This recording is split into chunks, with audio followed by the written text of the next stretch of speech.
4 मई और दीदी गई। कार्यकर्ताओं में उत्साह बनाने के लिए इस तरीके के नारे गढ़े जाते हैं कि 4 मई दीदी गई।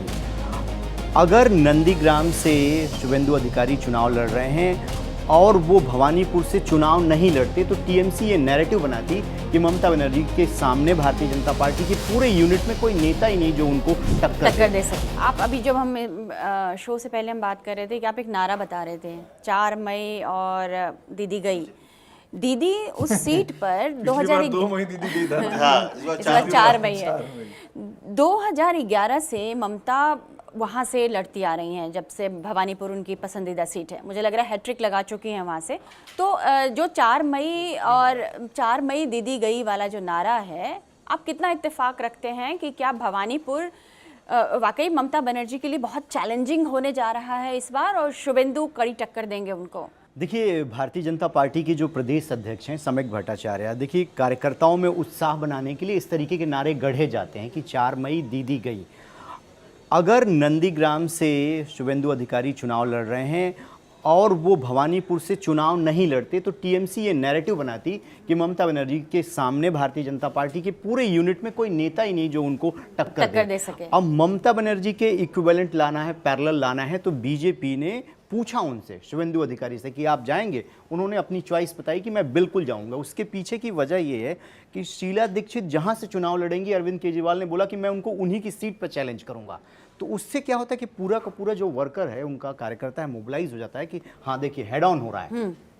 तो शुभेंदु अधिकारी, जब हम अभी इस प्रोग्राम को रिकॉर्ड कर रहे हैं तो वो भवानीपुर पहुंच रहे हैं और वहाँ की तस्वीर क्या है, एक तरफ भारतीय जनता पार्टी के जो कार्यकर्ता हैं वो ढोल नगाड़े बजा रहे हैं, दूसरी तरफ टीएमसी वाले उनके वोटिंग कर रहे हैं, दीवाल भी रंग रहे हैं। तो आज से ही वो पूरा का पूरा चुनावी क्लैश जो है, माहौल जो है वो बनना तैयार हो गया है।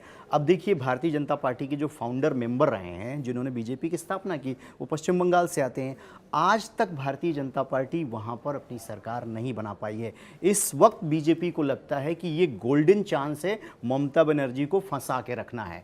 और नंदीग्राम में मुझे जहाँ तक लगता है कि भले ही वो किशोरीलाल शर्मा साबित हों या ना हो, लेकिन शुभेंदु अधिकारी भी इतने कॉन्फिडेंट हैं, उनके परिवार के लोग वहाँ पे हैं, पूरा उनका वो एरिया रहा है वो चुनाव को लेकर कि हम एक जगह से तो जीत ही जाएंगे। तो उनका पूरा का पूरा फोकस यहीं पर रहेगा, ममता बनर्जी की सीट पर, कि उनको घेरा जाए। और उसको लेकर देखिए, रणनीतिकार भी अलग होते हैं ना।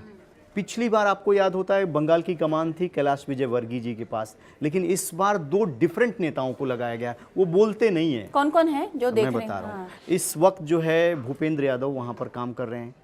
यूपी के जो पहले संगठन महामंत्री थे, राष्ट्रीय सचिव हैं बीजेपी के, सुनील बंसल वहाँ पर काम कर, विप्लव देव काम कर रहे हैं, मंगल पांडे, ये जो बड़े नाम है वो काम कर रहे हैं।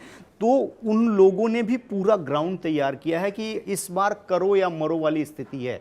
अगर इस बार ममता बनर्जी जीत जाती हैं तो फिर वो अजय हैं, वही चुनौती दे रही हैं, विपक्ष के रूप में सबसे बड़ी लीडर के रूप में वो आ जाएंगी। लेकिन अगर इस बार किले में सेंध लग गई तो शुभेंदु अधिकारी बड़े नेता हो जाएंगे। इसीलिए पूरा का पूरा फोर्स जो है उस एरिया में बीजेपी लगाएगी और उनको घेरने का प्रयास है। इसीलिए नारा दिया है कि 4 मई दीदी गई। मुझे लगता है इसमें कि हो सकता है नंदीग्राम को छोड़ भी दे, क्योंकि अगर उसको हरा देना तो नंदीग्राम से अगर हार भी जाए तो कोई दिक्कत नहीं है। बिल्कुल, उनको फंसाना ज्यादा जरूरी है। अगर ममता निकल के भवानीपुर से बाहर तो फिर उसका असर अलग है। देखिए, ममता बनर्जी जिस समय सड़क पर आएंगी तो उनका एक अपना करिश्मा है और एक फाइटर की तरह पर रहती है। अगर उनको, इसलिए मुझे लगता है कि नंदीग्राम को लेकर थोड़ा रिस्क उठाने को बीजेपी तैयार है कि जाने दो बॉस, लेकिन अगर यहाँ जीत जाते हैं तो वो सारी चीज़ें अलग हो जाएगी, अलग पूरी तस्वीर बंगाल की बदल जाएगी। तो बंगाल में मुझे लगता है पार्टी ने इसलिए भी रिस्क उठाया है कि, और इकलौते वही है। देखिए, एक चीज़ तो क्लियर है वहाँ पर, जो कई बार बोलते हैं ना कि हम सीएम फेस कोई क्यों नहीं देती है, वहाँ पर सीएम फेस जो सामने वाला इतना बड़ा है कि आप उसके सामने किसी को भी देंगे तो वो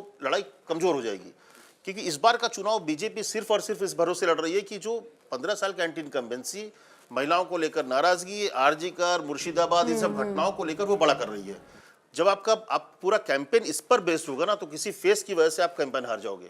तो बीजेपी के जो तमाम नेता, भूपेंद्र जी से भी मुलाकात हुई थी, तो उनका कहना था कि नाराजगी है जो, या अलग अलग क्षेत्रों में, जैसे कि अब देखिए खड़गपुर वाले इलाके में आपने किसको उतार दिया है वहाँ पे, दिलीप घोष को। वो पूरा इलाका में दिलीप घोष का अपना पकड़ दूं। इस बार जो कैंडिडेट जो बांटा गया है, बीजेपी ने इस बार एक्सपेरिमेंट नहीं किया।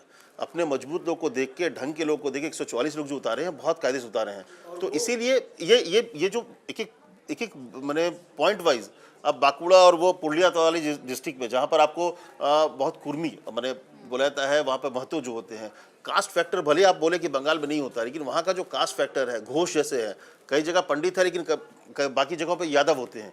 तो इस तरह से कास्ट फैक्टर को भी फोकस करके बीजेपी वहाँ पर काम कर रही है और पूरी ताकत लगा रही है। और मेन जो इनका मकसद है कि जो उनकी नाराजगी है, अगर उसको कैसे बाहर निकालना है, अगर बाहर निकल गए तो फिर आप चुनाव जीत जाएंगे। संगठन में वहाँ पर बहुत मजबूत नहीं है। शुवेंदु अधिकारी भवानीपुर क्यों गए, उसकी भी एक कहानी है। एक ये पोस्टर देखिए, ये पोस्टर देखिए, हाँ। इस पे लिखा है 1956, 1956। ये कोई सन की बात नहीं हो रही है। जब उन्होंने ममता बनर्जी को हराया था तो वो ये लेकर आए थे पोस्टर। किसने?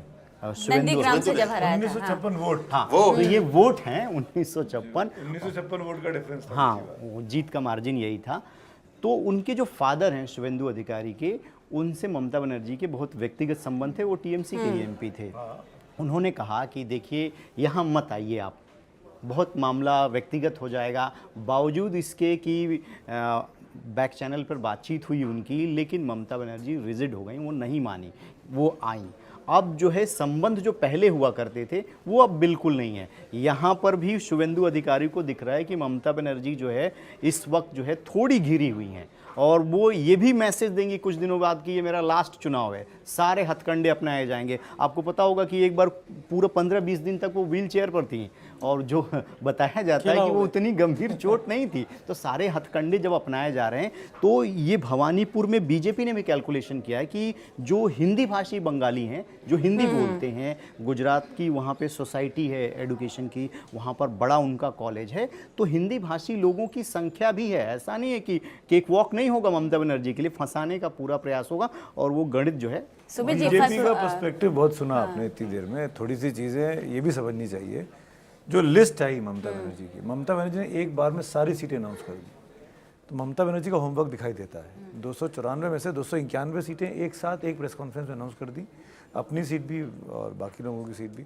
3 सीटें छोड़ दी उन्होंने दार्जिलिंग वाली अपने अलाइंस पार्टनर के लिए। अब कहानी क्या है, ममता बनर्जी ने अपने 74 सिटिंग विधायकों को बदल दिया। तो मैं कह रहा हूँ कि जितने बीजेपी के पास विधायक नहीं थे, ममता ने उतने विधायकों को बदल दिया, जिसमें 17 उनकी कैबिनेट के हिस्सा हैं। तो ये जो काम बीजेपी करती थी कि भाई अब जहाँ गुजरात को हमने देखा पूरी की पूरी कैबिनेट बदल दी, मध्य प्रदेश में पूरी की पूरी कैबिनेट बदल दी, छत्तीसगढ़ में पूरा बदल दिया, चुनाव लड़े, ये काम ममता बनर्जी ने किया कि भाई अगर एंटी इनकम्बेंसी है और लोगों के लिए है तो मैं सबको बदलने को तैयार। मतलब वो मान के चल रही हैं कि एंटी इनकम्बेंसी उनके लिए नहीं, उनके लिए नहीं, लेकिन उन्होंने मंत्रियों को बदल के, विधायकों को बदल के ये मैसेज दिया है कि जनता को यदि ये काम नहीं कर पाए अपने क्षेत्र में तो इनको हटा दो। मैं एक सवाल पूछना इसमें ऐड करूंगा। बिल्कुल सर, जो भी बता रहे थे भवानीपुर सीट को लेकर कि वहाँ पे जो अभी SIR का प्रोसेस चल रहा था, जो 40-45 हज़ार जो वोट कटे हैं, आपको याद होगा जिस दिन जो वोट कटने के नाम निकल के सामने आए थे, उस वक्त भी मैं बंगाल में ही था। इलेक्शन कमीशन के ऑफिस में हम लोग बैठे हुए थे, उसी वक्त लिस्ट आई थी। लिस्ट आने के 2 घंटे बाद ही, आप सोचिए ममता बनर्जी कितनी प्रोएक्टिव है, 2 घंटे बाद ही उन्होंने अपने BLA 1 और BLA 2 अपनी सीट पे तुरंत बना दिए थे, 2 घंटे के अंदर।